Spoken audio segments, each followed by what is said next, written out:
परे पिता आदेश चर्चा में देव को वसुदेव को मेरे जाऊं करिए वसुदेव परे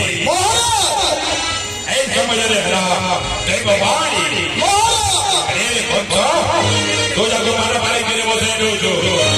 ऐ देव के हाथ मकर और संतान हो जितरो बड़ी करो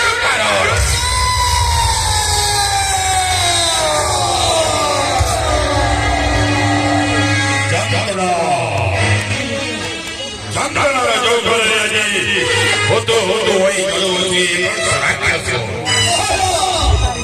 के थे देव के हाथ मकर और संतान